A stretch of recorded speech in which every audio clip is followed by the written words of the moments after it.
Right, good afternoon. Good afternoon. We're live on Facebook and I've just mucked up the virtual background. So let me see if I can sort this out while we're live on the air.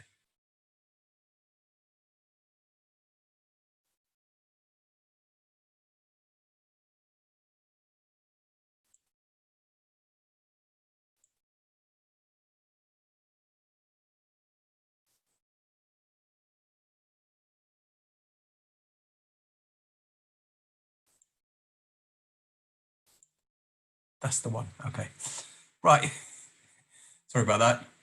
Yes, we are live on the air and just mucked up the virtual background. Right, let's get started. Tuesday at 2 p.m. Tuesday, it's just after 2 p.m. Tuesday afternoon. So therefore, it must be question time with Dill, the party wall guy. So welcome. And just in case you're in any doubt, my name's Dill. I'm the Chief Party Wall Surveyor at 1996partywall.co.uk. We're specialist party wall surveyors, and each Tuesday we talk about party wall stuff. My screen's got blank. We talk about party wall stuff, and I try and answer your questions. And this Tuesday, although most people are having a staycation, we thought we'd carry on coming to you and answering and talking about the interesting world of party wall surveying. Right, let's get going. This is predominantly a question and answer session, and we'd like to have your questions in. So if you can send in your questions. So it's all about audience questions. I try and deal with the questions as we go through them during the week. We are live on YouTube, so I can see the chat here. If you want to put any questions in there, awesome. Otherwise, put your questions in Zoom. Let me make sure I've got the questions here. So what's going on here? Right, that's that bit. Awesome. I can see we've got Ranjit from Property Investor News, one of our sponsors. So thank you for being here, Ranjit. Good afternoon to you too as well, sir. Thank you very much for that. Right, let's get going. So questions. So out of these 6 questions, who, why, what, when, where, and how, I guess the biggest question's got to be why. Why do we do what we do? Applies to everything in life, and I think it particularly applies to the party wall process. So people, although people don't ask it, that it's a question that needs to be answered. I'm going to go through this question again. Why undertake the party wall process? So, apart from stating the obvious, and this can't be stated too many times because people don't still understand it is the law. It is actually the law. The party wall process is the law. Apart from that, it's one of those laws where it's a strict responsibility. So you as a property owner, now being a property owner comes with advantages, but also responsibilities. And in particular, as a building owner planning to do works, you do have extra responsibilities. So it's your responsibility. It's not the architects, it's not the builders, it's not the project managers, and it's certainly not John's down the road. So you as a building owner who's wanting to do the works, it's your responsibility. Yeah, let's get that clear. Now the second most important reason, and I'll put it as probably one of the 2 most important reasons, is that a part of the process is a schedule of condition, which they're predominantly to protect the building owner. It's also used to settle disputes afterwards, but it's there for you as a building owner to protect you against false and malicious claims. So we might be really friendly with our neighbors, and unless it's particular friendship and you're in and out of their house, you're probably not aware of the details of their property in terms of existing damage. And this all comes down to, and I guess this is my favorite story, but it's so great I have to repeat it. I was actually doing a survey, and this was in Pinner Harrow. The guys next door were planning to build an extension on their house. This was a detached house. When I did the survey, and the chap was away at work, and his wife stayed home just to let me in so I could do the survey. Anyway, so I was doing the survey in the passage, and I said, "Have you had any water leaks?" And she said, "Well, yeah, actually, just above there, the bathroom leaked, and there's a watermark." So took the photo, put it in my report, sent it off. And about a day or so later, once he received the report, he came back with quite an angry phone call saying, "That's not my house. You've got the wrong house. There's no water damage in the passage." And he said it with such certainty, and it's like you think, okay, it's his house. I must have this wrong. I must have made an error. So went and checked through my file, looked at it, looked at the photograph. I said, "Yeah, that's the water damage that his wife said they had from a bathroom leak." So I sent him the photo again because we didn't have OneDrive at that point in time. So I just couldn't send him the link, but I sent him that specific photo on an email, and actually I never heard back. So I'm guessing he was too embarrassed to come back. But it just goes to show that we become, what do they call it? I think it's called blind to the imperfections in our own homes, or as we're going through the routine. So we're sort of becoming oblivious to these issues, and then when the work start next door, we always get calls from neighbor, "Well, this damage wasn't there, or XYZ wasn't there." And the funniest story actually on this scenario, and I'll have to put a picture on this, is when you go into most houses' lofts, you will see a hole between the two properties. 90% of the time, it's quite near the chimney, right at the top. There's actually a brick missing. And it was usually done in the olden days where they used it to insert, when they were building all the houses. I think they used it for some sort of support. And there's a technique for doing it when they were building castles in the Middle Ages, where a lot of the castles, you see holes that go around, and what they're actually doing is they're putting scaffolding up as a ramp. But that's castles, that's not building houses. Anyway, if you go into lofts of most sort of quite old lofts, you'll occasionally see a brick missing next to the chimney. Seen it loads of times. Anyway, so this guy's neighbor, and they were really at loggerheads. We'd got it settled. We'd done the party wall.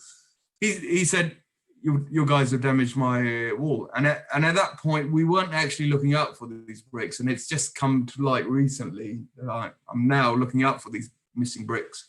So anyway, so he sent a photo, and my advice was, look, not a massive deal. It's going to cost you a couple of hours of work, just get it fixed. And also, it affects the fire integrity of both your properties. If there's a brick missing, it means that fire can get through. So it's in your interest as well. But I got curious. I looked through the schedule of conditions, and we'd actually captured it on the other side. So it's just a case of saying, well, look, schedule of condition. In fact, next time I do this little scenario, I might go through a little quiz. In fact, the schedule of condition actually protects the building owner from false and malicious claims, and it can't be highlighted too often.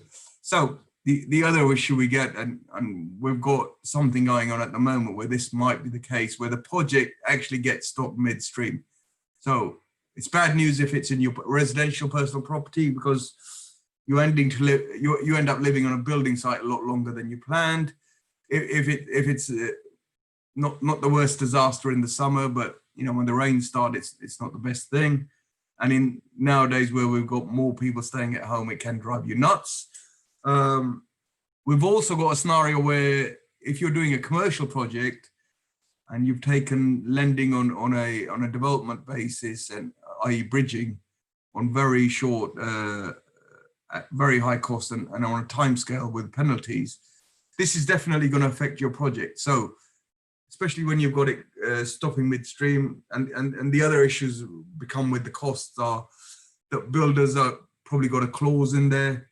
Let me go back in there. So the builders have got a clause where if their stop works, there's penalties for them because they can't continue, not because of their fault, because of your fault. So stopping a project midstream can prove very expensive and very difficult. I'm just looking out for questions. So let's have a look. So next item on the list, it's actually cheaper to do before work start. Whatever you think the party wall process is going to cost, and you know, we're getting quite good at reasonably estimating the cost now. It's cheaper to do it before the work start than to do it afterwards, because once you, and here's a little benefit, the more time you have, the more you can think about it and carry the process out in terms of timings, rather than getting under pressure and having to accept compromises in the process. And I'm not going to talk too much about it, but if you want to discuss it, I'm more than happy to discuss it. So it's always cheaper to start to do the process before, rather than risk a problem during. And nowadays it's becoming more and more people are becoming aware. They talk to more people have had run-ins with the party wall process. So even if they miss it, they're going to talk about it to their friends, and their friends are going to get someone engaged. So it's one of these things that's not avoidable, that's unavoidable. And also, and we're actually talking to someone at the moment who may end up undertaking legal action just because the building owner refused to listen, refused to do the process by the book, even though he had family that were architects. So it's a case of, you know, stop trying to do it on the cheap. Stop. It's going to cause you more problems and at the outset. And just to go back to the original point, it is the law. So the best way to do it is to just comply with it. And there's various tips if you contact me in terms of how we get through this and the best way to achieve it. So if you got any questions, send them in. Happy to have questions. Now, special announcement. This Thursday at 2 p.m, we're going to do a 90-minute free training. This training is sponsored. The reason it's free, it's sponsored by very nice chaps, Our Mortgage Services. Akhil at Our Mortgage Broker has sponsored this event, and it's dedicated for developers and property investors. So we're going to be looking at the Party Wall Act, how it applies to, how it benefits, and how it's useful for developers and property investors. Once again, sponsored by Akhil. So special announcement, this Thursday, 2 p.m, 90-minute training on the Party Wall Act for developers and property investors, all sponsored by Our Mortgage Brokers. Very nice chap, Akhil. There is details on the screen. If you'd like a ticket, either contact me or contact Akhil.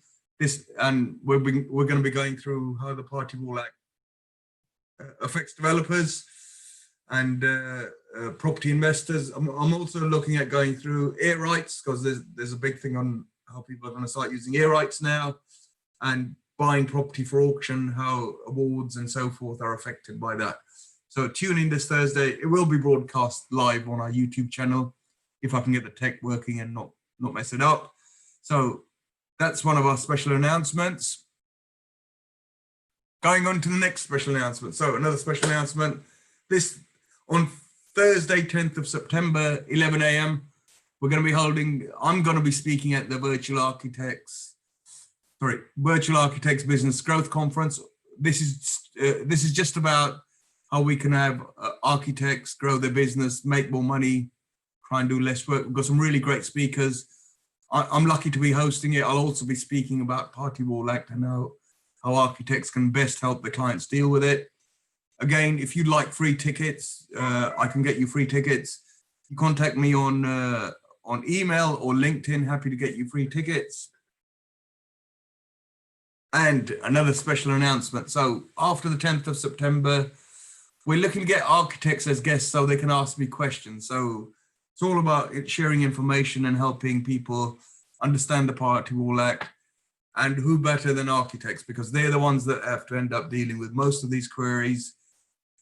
If you've got an architectural practice, please let me know. More than happy to have you on the show. After 10th of September, we'll be having architects asking the questions. I look forward to having you on the show. Right, just to reiterate, going forward from the 10th of September, we're going to try and get architects to come on the show, ask their questions. So if you're an architect watching this, please come on the show, ask your questions in person, and we can have an interesting discussion around the Party Wall Act. So I think I've got a question coming in. Just going to check. Building owner is carrying out a loft extension at the rear part of the dormer and will be going over the outrigger extension.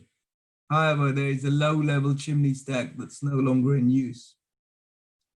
Can this remain and be built around, or does this need to be raised? Okay, basic question, very good question. In fact, it's quite detailed. So building owner is building a loft and you've got an outrigger. So normal houses look like this, sort of like, okay, this, if you're looking at the top. An outrigger is the bit that sticks out the back. So you see it in some of the very, I'm going to say Victorian style houses where it's L-shaped and you've got a little out, and that bit's called an outrigger, so the bit that sticks out. And what they're doing is we're doing an L-shaped loft, and the chimney stack. Now the chimney stack is the bit above the roof line. If that's your roof line, chimney element above is the chimney stack. The element below is the chimney breast. So the chimney stack. He's saying it's no longer in use. Do we have to raise it, or can we build around it, or leave it and build around it? So, if it's no, first part of the scenario is you can only demolish a chimney stack with the agreement of the neighboring owner. So, and it's worth asking the question, because if you've removed all your chimney breasts and they've removed them all, and they might say, well, look, just get rid of it. And we've just done an award with a adjoining owner said, yeah, you can get rid of it. I don't care. I don't want it. But the condition is you make good and you repair the roof properly. So, which means that if that's the scenario, which means that it stops maintenance. Although somebody did say they do look pretty with a stack, and I'm thinking, come on, someone eventually is going to have to get up there and repair it. So you've actually got three options: extend it, take it out, or build around it. And build around it is actually not an option. You do have to raise it. If you're going to leave it in place, you'll have to raise it, and you can raise it under the Party Wall Act. Very good question there. So it's raising a chimney, section 2.2. Basically, I think the building reg is that it has to be a certain height above dormer. I can't give you the exact height, but it's got to be a certain height above the dormer. So the building control guys will let you know. Just because it's no longer in use, you can't actually demolish it without the neighbor's consent, and you should get that in writing. You can demolish it once you've got that consent, and it might be worth talking to the adjoining owner saying, look, you don't use it, we don't use it. It's not in use. If we take it out, it'll avoid maintenance problems in the future. Failing that, I would say you'd have to raise it. You can't leave it at the same height because it doesn't function anymore. So great question there. Let's see if we've got any more questions coming in. Does that answer your question? Thank you for sending that in. Just having a look, see if we've got any more questions. Right, let's carry on. Oh, another question. Great answer. Thank you very much. If you've got any more questions, send them in. We're here for a little bit longer. Let's proceed. Right. So I'm going to go through the party wall process just as an outline. So now it is a two-stage process. The first part of the process is that it's started by the building owner. Now the building owner, in order to get the rights and the protection under the Party Wall Act, just checking if YouTube's got any questions. The building owner starts the process by sending a notice out to the adjoining owners. That is not a party wall agreement. So we often get calls from building owners saying, we sent a party wall agreement to the neighbors, they won't sign it, what do we do? And part of the reason that there's some confusion on this, there's a very good government booklet, really detailed, goes through it meticulously, really well described. However, this element and non-response to the neighbors isn't covered very well at all. So watch out for that. And that's part of the reason there's so many people get this question. So back to the party wall process, started by the building owners. They do this by issuing a notice. That's not a party wall agreement. It's served in writing by the building owners. It's good to have a chat, good to give it to them, good to give it to them over the fence, but also you must send it in the post. and obtain a certificate of posting. I think that's my catchphrase. I might get t-shirts made with that, certificate of posting. So stage 2 is decided by each adjoining owner. So if you can have a number of adjoining owners and each of them can make a different decision. So where it goes from there is decided by the adjoining owner. And the options are you carry out a schedule of condition. A schedule of condition is a photographic survey. It's a little bit like renting a car. You know, when you go and rent a car, they'll take photographs of the car so that when you bring it back totally wrecked, they'll say, excuse me, sir, it wasn't like this. You've obviously been playing James Bond. So, you know, you're the one that's damaged the car. So it's a photographic survey of the adjoining owner's property, your neighbor's property, not your property. And it's there as a baseline just in case there's any damage. And as I said, it protects the building owner from false and malicious claims. So the second option they have is to have a party wall agreement. It's actually called a party wall award. Now, a party wall award is a legal document which sets up the rights and responsibilities of both parties, working hours, and any other conditions in terms of method statements, any agreements they've made, and so on and so forth. We had one where, and it only applies to notifiable works. The folks next door had some sort of reason, and the building owners were quite cooperative. They said, that's okay, we won't do any notifiable works on Saturdays. However, they could do the other work. So it's a bit, a party wall agreement only controls notifiable works, not all the works on a site. That's governed by other laws.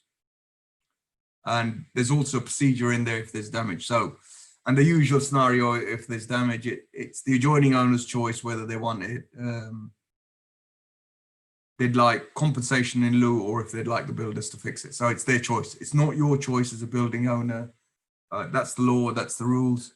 And sometimes it's better to let the building owner fix their own damage because it'll just cause you more problem, especially if your builders are a little bit upset at having to go around and fix stuff. So just bear that in mind.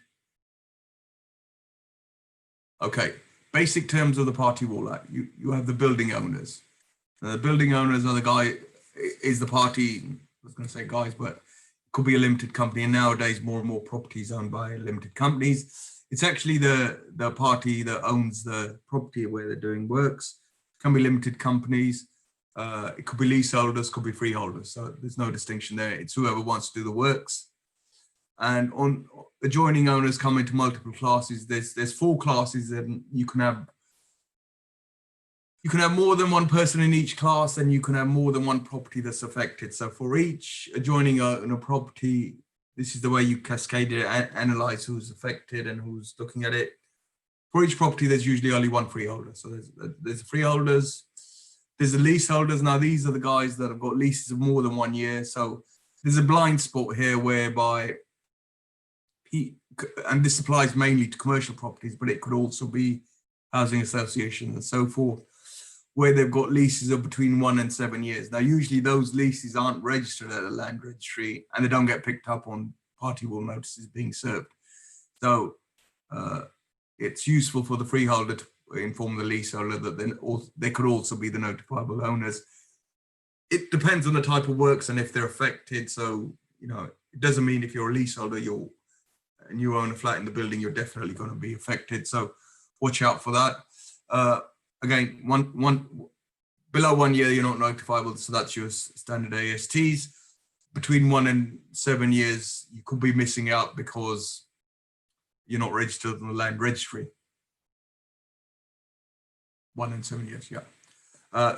It's rights to receive profit. So if you're, and I think this applies to trusts or where you've done some sort of deal on an ongoing basis, you've got rights to receive profits from the land, and you're therefore a notifiable owner. Usually those guys come out after you've served the initial notices, so watch out for that. And this is the one that catches everybody out. That's if you're contracted to buy land. Now what this means is, because land registry is behind, I would say about 6 to 8 weeks, but it can be 3 months behind depending on the time of the year. So when you do your land registry search, you're not going to get the latest owner, and the other the other issue comes is if you've just exchanged, you become a notifiable owner. Now that also works for you as a building owner, so you can exchange and you can start notices off while you're waiting for completion. Don't you could do that process as well. So if you're contracted to buy land, i.e. you've exchanged a property, you're a notifiable owner. This should be picked up in conveyancing. It's not always, and it usually how we find out is the adjoining owner says, well, I don't care, you do what you want, I'm going to sell the property. Doesn't help the building owner because they've got to then start the process with the people who've just exchanged. And usually the adjoining owners can be a little bit more helpful, and sometimes they provide the details of who they're about to sell it to, who actually haven't sold it to just yet. It's worth engaging with them at this point, because if you engage later on, what's going to happen is you're going to end up starting the process. Even where you do the works with the current owner, they've got an agreement, they're in the process of selling, they've just had an offer accepted. It's worth engaging with the new owners. So just a little tip there. People who parties who aren't joining parties who aren't notifiable adjoining owners are assured short-hold tenants, council tenants, and mortgage companies. You don't need to notify those parties. Okay, let's quickly go through the rest of it. Right, so we've sent our notices out, we've worked out who the adjoining owners are, and then the process from this point depends on how each adjoining owner reacts. So remember stage 1, stage 2. This is where we're at stage 2, and it's for each of the adjoining owners. So each one can do one of their own things, and this is the way it's usually going to go, one of these ways.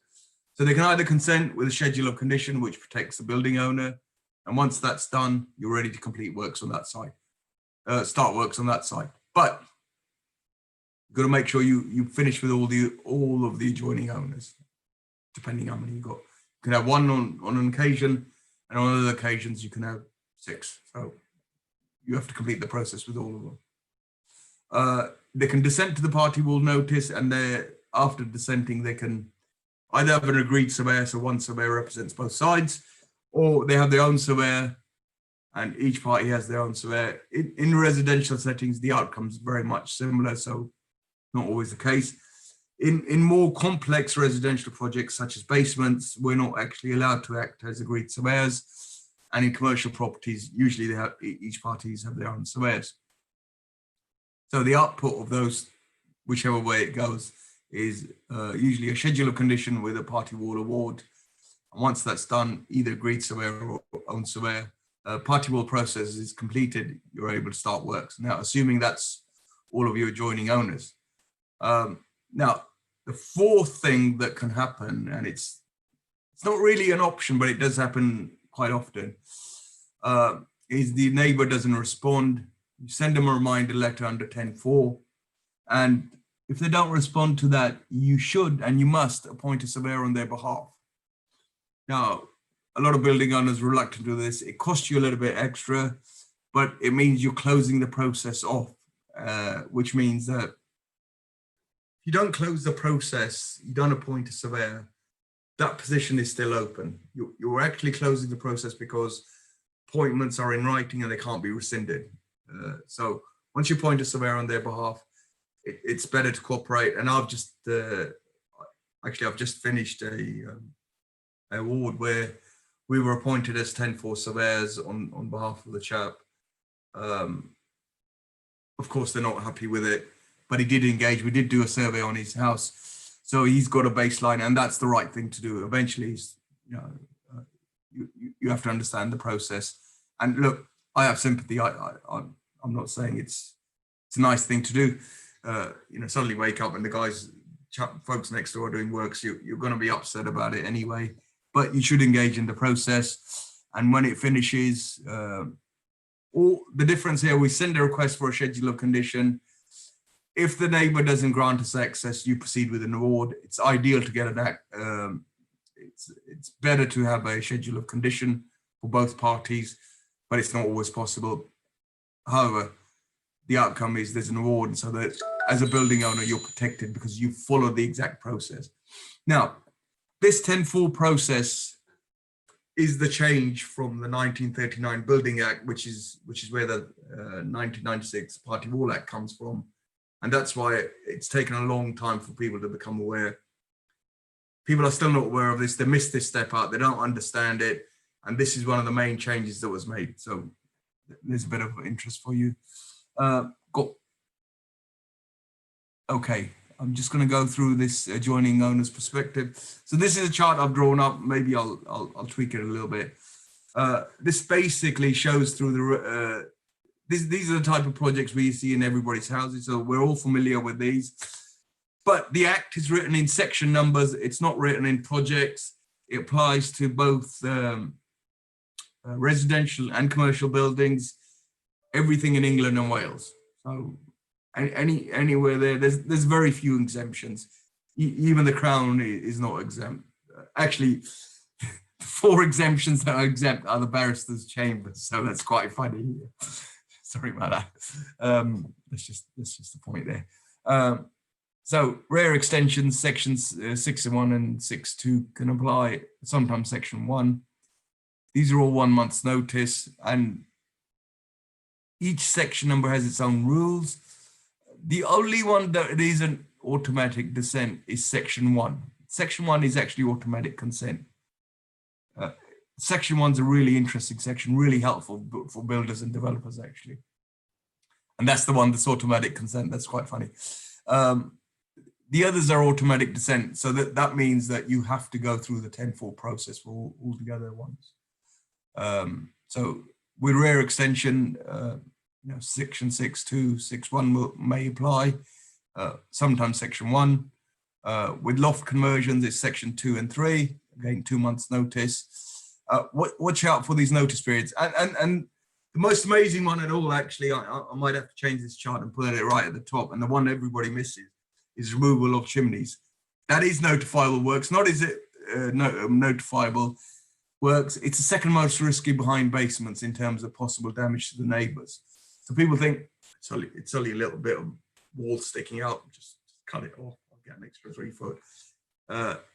It's the most risky, and it is notifiable, and it's quite long. It's 2 months notifiable. So be aware if you're planning to take chimneys out. And doesn't matter how many times we ask, we always get the same reply. They say, no, we're only doing an extension, or we're only doing a loft, and then some bright spark, usually the builders. So it's better if we take the chimneys out. So we always ask them, are you taking the chimneys out? Yes or no? You can't, this will mess your process up afterwards once you do it. So anyway, that's a quick run through of all the stuff. I think we're running out of time. We've actually got another question there. Can any party go to the third surveyor after the award has been served, e.g. after a month? Right. I assume you mean an award's been served. So once an award's served, the role of the third surveyor is finished. The only recourse you have is to go to court and appeal the award if there's something wrong in the award. So, and this is where being a good party wall surveyor is all about talking to your building owners and giving them the bad news. Predominantly, it's always the bad news you have to give them. It's one of the unjoys of this. One of the things of this job that you're always having to deliver, almost always delivering bad news to the building owners. So, and most of the reasons is fees for the adjoining owner surveyor, because that's the bit that triggers it off. So basically, you can't go to the third surveyor after the award's made. The only thing you can do is appeal. Before the award's made, there's 4 parties that can go: building owner surveyor, adjoining owner surveyor, building owner, and adjoining owner.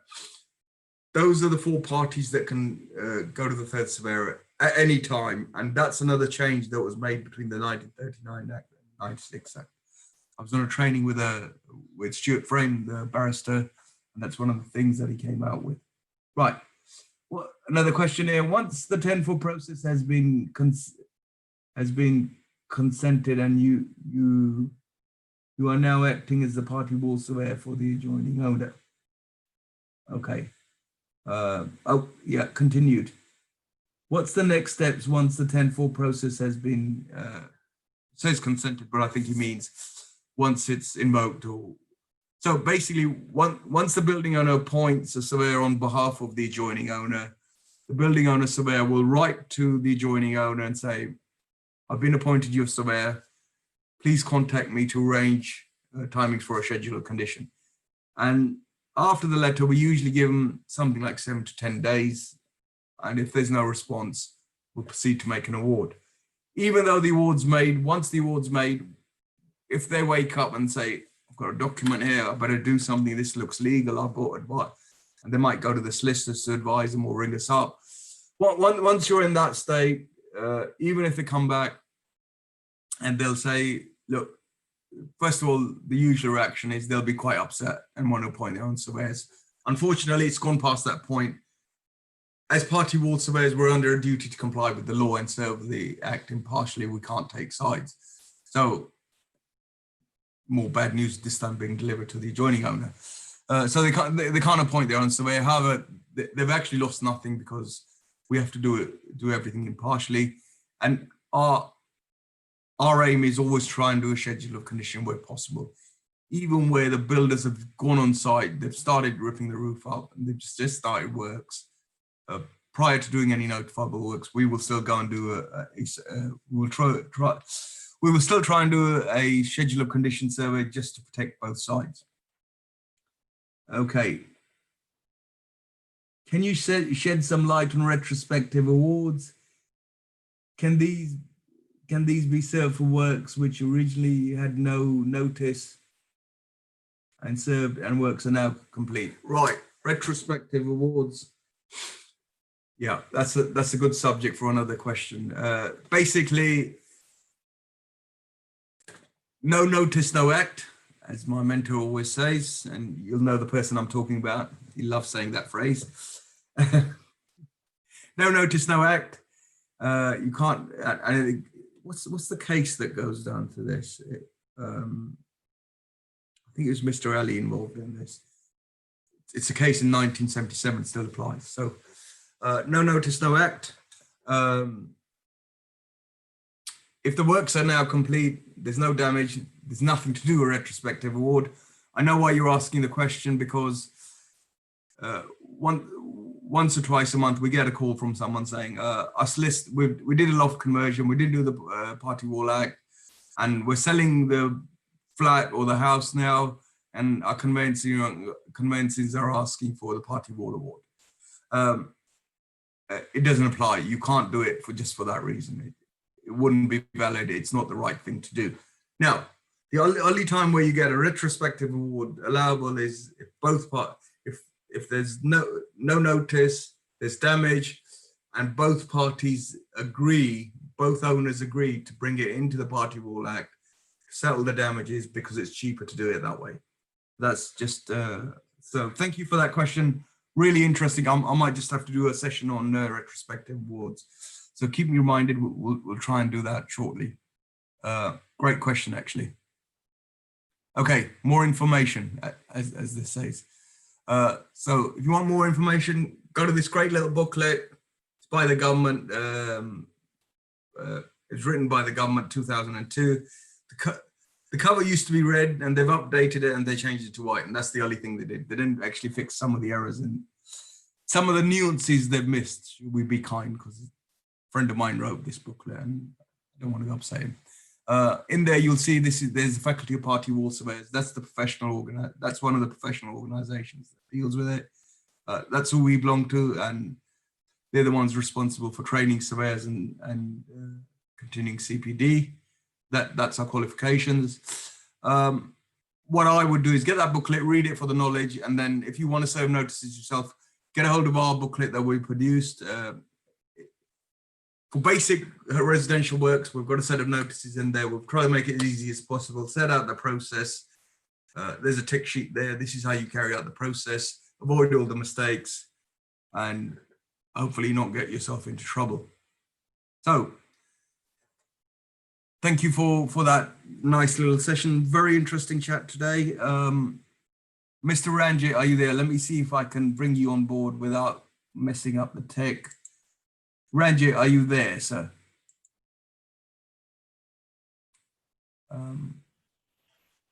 Promote to panel. Yes, I am here. Right. He's coming on board, I think. Or I might, no, I haven't lost him. Let's have a look. Have I lost you? Hello, Dil. Hey. Yes, we've Hello. done it. Can you hear me? Right, let's see if I can mess this up. Sorry. Hello. Let's see if I can not mess this up, I'm saying. Can Ranjit, you hear are me? you there, sir? Yes, I'm here. Why can't I see? Sorry, I'm trying to find the videos, but I can't. That's another one of us. But Ranjit, are you there, sir? Can Yes, you I hear am. me? Can you hear me? Can you hear me? Oh, we can all. We can. I think everybody can see Ranjit apart from me. So I've done something to muck it up. Can we share the slide? Oh yes, okay. I found the box. Right, Ranjit, are you there, or have you? Yes, I am here. I think he's on a phone call, so he Now, might come back to me here. later. So Hello. basically, Ranjit's one of our sponsors, Property Investor News, 200th edition. If Hello. you're anything interested in property investing, great magazine. Personally subscribe to it. You'll get Hello. 3 free copies. You'll also get this great book written by a couple of friends of mine, Jay Howard and Piotr. Ranjit, hello there. Hello. Can you hear me? Hello, can you hear me? I can hear you. Can you hear me? I can see you. Hello. Hang on a minute. You might be muted, sir. Just making sure it's not me. I'm not muted. It's on your end. Hang on a minute. Just stay with me. Ranjit, can you say anything? Hello. Oh, Hello. Hello. right. It's over to you, sir. I can't hear you, but hopefully the others can. Can the attendees put their hand up if they can hear me? Right. Hang on. Okay. I think Ranjit's doing a presentation.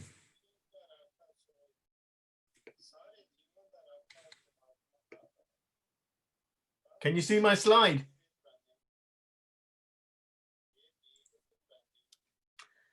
Good afternoon, everybody. My name is Ranjit from Property Investor News. Right.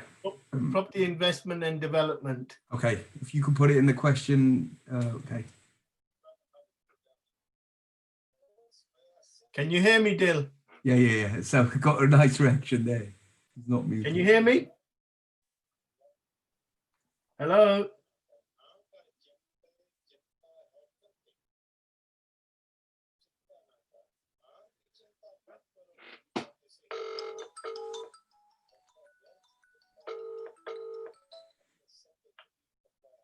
Hi.